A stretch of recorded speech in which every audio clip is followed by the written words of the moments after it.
Hey guys, what's up? Welcome back here to Advanced Bass Fishing, and appreciate you guys swinging by the channel to spend some time with me on today's video.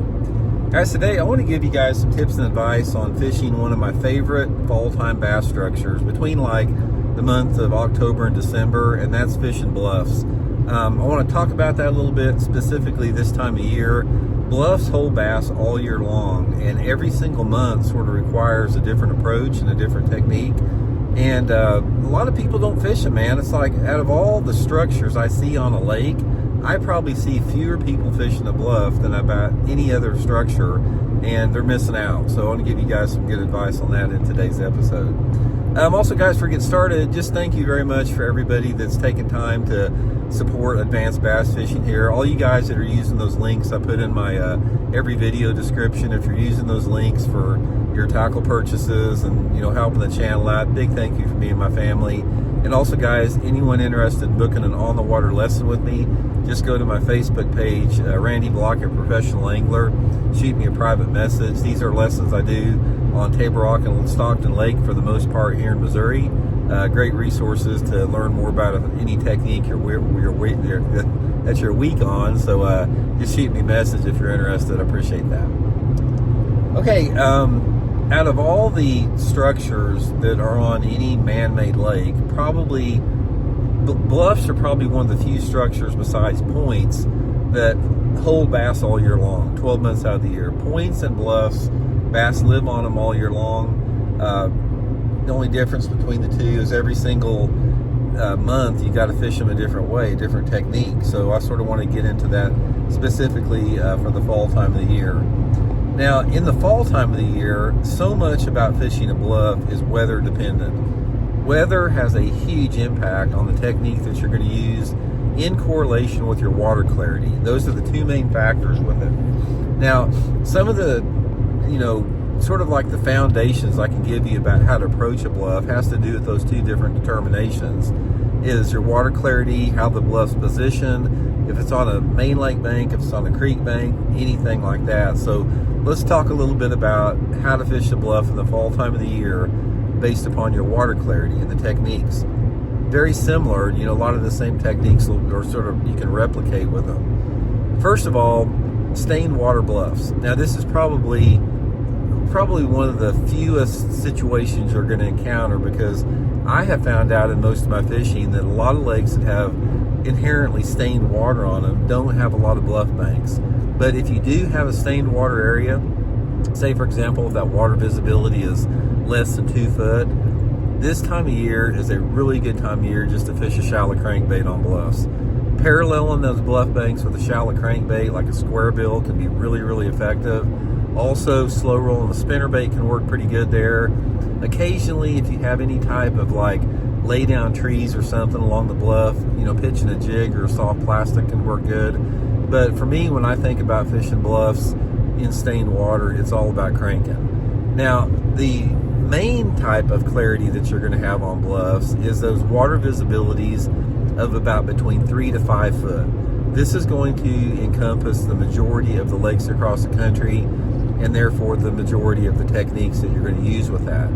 And when you're dealing with a little bit cleaner water on bluffs, like that 3 to 5 foot clarity, that is when the techniques are extremely weather dependent. So let's talk a little bit about all the way from a sunny day to a cloudy, rainy day. If you're fishing bluffs in October, November, or December on a brighter type day, and you've got a little bit cleaner water, by far the number one lure you can fish is a finesse jig. Like that Blaukat Power finesse jig of mine, that you can get one there in that link in the description through Tackle Warehouse. But a finesse jig is next to impossible to beat in that scenario. Most of the time I'm using a 3/8 to ½ ounce, some type of green pumpkin, brown, any combination with that, 12 to 15 pound test fluorocarbon line, and just casting that jig to those bluff banks and working it down anywhere between 3 to 15 foot of water, maybe down to 20 foot of water if it's a little bit cleaner, and I just methodically work my way down the bluff. Nothing special about it. Sometimes you can do the same thing with a shaky head, especially if you have a lake that has any type of a decent population of spotted bass or smallmouth. Sometimes the shaky head will work a little bit better. But man, just try that finesse jig. You can't beat it in a situation like that. Now, as you lose your light intensity, like say for example, you get a little bit heavier overcast, cloudy day, rainy day, or wind, because wind will also break up that sunlight intensity. That's when your reaction baits are going to work a little bit better. And one of my favorite ways to catch bass on a bluff in the fall time of the year, if you've got water visibility like that, is fishing a spinnerbait pretty fast. Like burning the spinnerbait, especially on shady bluffs, deadly way to catch bass, guys. I mean, that's just probably my favorite way to do it. I'll just take a little finessey spinnerbait and just rip it down those bluff banks on shady areas. Super, super good way to catch them. Another good way to catch them in that scenario is on a swim bait or a glide bait. Now, the swim bait I'm talking about are one like that Megabass Mag Draft. I'm not talking about like a rib swim bait, but some type of a swim bait that you can keep high in the water column that's a little bit larger. That can be really good, especially if you got some wind. And also a smaller size glide bait, like the 5 or 6 inch glide bait can be really good under those conditions. Crankbait can be okay, pretty good, especially later in the fall.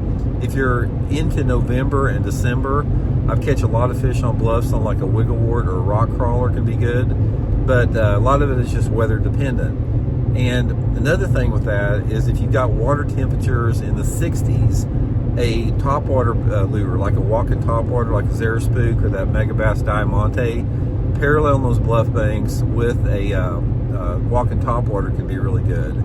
And then finally, guys, if you got real clear water, like water visibility of over 5 feet, which is sort of rare, it's sort of like being visibility of less than 2 foot.